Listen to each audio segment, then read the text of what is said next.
Bon, maintenant, voilà. Donc, moi, je trouve qu'on devrait tous faire ça. Et comme ça, après, si jamais, bon, mettons, à la fin de votre vie, vous n'avez pas d'héritier, ou vous avez des héritiers, et vous avez des héritiers, ils vont prendre vos cahiers, et vont dire, tiens, mon grand-oncle, ma grand-tante, elle avait fait ça. T'as vu ce qu'elle avait fait?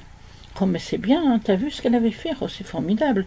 J'avais une grand-oncle, une grand-tante, un grand-père, une grand-mère qui était formidable, un arrière-grand-père, une arrière-grand-mère. Et puis dans 2 siècles, peut-être que vos cahiers existeront encore et qu'il y aura des gens qui diront ah, c'est formidable ce qu'ils avaient fait. Moi j'ai des ancêtres, voilà, j'ai des ancêtres. Je fais aussi un arbre généalogique, je vous le montrerai un autre jour. Et mon arbre généalogique, ça me permet de voir que j'ai des ancêtres quand même étonnants. Et même des frères et des sœurs d'ancêtres. Alors moi je suis arrivée maintenant, j'ai fait tous les ancêtres le plus possible, le plus que je pouvais. Je suis remontée pour certains jusque 1580 souvent, presque toutes les branches, oui. Sauf 2 qui s'arrêtent à 1800. Après, il faut que je cherche en Allemagne. Je me suis inscrite sur un site allemand, comme je connais couramment l'allemand. J'essaie d'avoir ces ancêtres-là, mais c'est difficile. Je ne les trouve pas non plus. Alors, donc, voilà. Et donc, je suis retournée vers, pour les autres, je suis retournée souvent vers 1700, 1600, même 1500, 1400.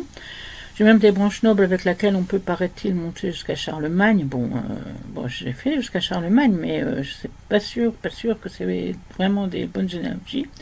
Je suis même remontée jusqu'aux Égyptiens pour une branche, mais je me dis, bon, ça ne doit pas être trop ça.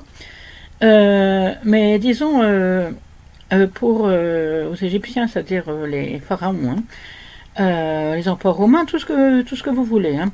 Mais ça, bon, je suis pas sûre. Hein. Alors j'ai fait un arbre où je les ai mis quand même, et j'en ai fait un autre où je les ai pas mis. Je me suis arrêtée au Moyen-Âge pour les branches qui vont jusqu'au Moyen-Âge.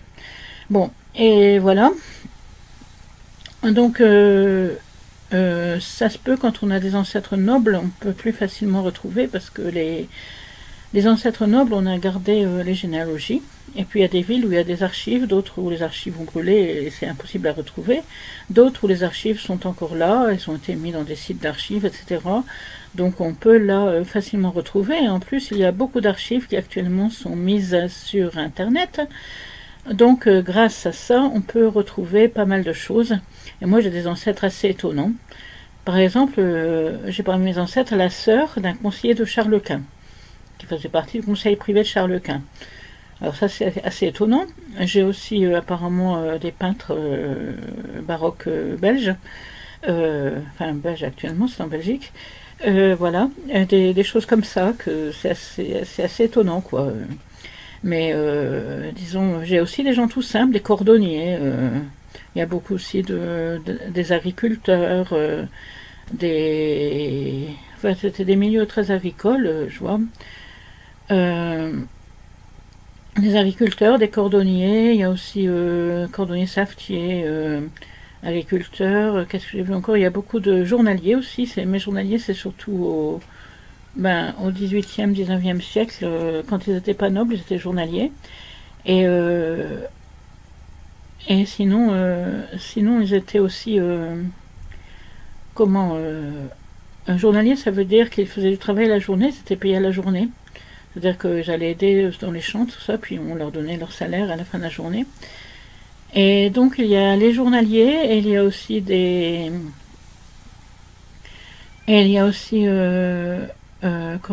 femmes qui étaient ménagères. Donc ça veut dire qu'en fait, elles travaillaient à la maison, elles faisaient le ménage. Quelquefois, mari agriculteur, femme ménagère, ça veut dire qu'elle faisait aussi le travail de la maison au niveau de l'agriculture. Hein. Il n'y avait pas que le travail, il n'y avait pas que le travail qu'on fait habituellement, c'est-à-dire balayer la maison, faire la vaisselle, etc. Je crois qu'il y avait beaucoup plus que ça. Quand on était ménagère et qu'on était femme d'agriculteur, ça devait faire quand même beaucoup de travail. Voilà. Et donc, j'ai tous des ancêtres comme ça, c'est formidable, quoi. Et il y a aussi des chirurgiens dans mes ancêtres du XVIIIe siècle. Alors, je ne sais pas qu'est-ce qu'ils faisaient. Qu'est-ce qu'on pouvait faire en médecine à cette époque-là, c'est difficile à savoir. Et ensuite, j'ai aussi d'autres ancêtres. J'ai des merciers aussi. Des merciers dans la montagne vosgienne. c'est assez étonnant. Et puis j'ai trouvé aussi des cousins en Amérique, ça c'est extraordinaire. C'est qu'un gars qui m'a écrit, puis un Belge il m'a écrit comme ça, et puis il m'a dit voilà, la sœur de votre arrière-arrière-grand-père, elle avait des enfants qui sont partis en Amérique. Et j'ai réussi à retrouver des cousins, j'ai pas pris contact, mais bon, je sais qu'ils existent, c'est déjà pas mal. Et voilà. Et donc c'est super intéressant de faire un arbre généalogique. Et donc voilà, mais seulement ce que je voulais vous dire, c'est à propos des agendas. Voilà, je retourne à mon premier sujet. C'est que si mes ancêtres avaient fait des agendas et que ces agendas avaient été donnés de père en fils, etc., de père en fille, on aurait retrouvé tout ce qu'ils ont fait. Par exemple, pour l'un des cousins d'Amérique, il a tenu un journal. Et lui, ce gars qui m'a écrit, il m'a dit voilà, lui il a fait un petit livre à partir du journal, il me l'a offert, et une petite plaquette en néerlandais. Et ce gars-là, on sait qu'il a planté des arbres, qu'il a été agriculteur, il a été surveillant d'internat, il a été agriculteur, il a planté des arbres, il a fait des choses formidables. Mais moi, je sais que ce cousin de mon arrière-arrière-grand-père a fait ça. Mais je ne sais pas ce qu'a fait mon arrière-arrière-grand-père qui était agriculteur en Belgique. Alors ça, je ne sais pas.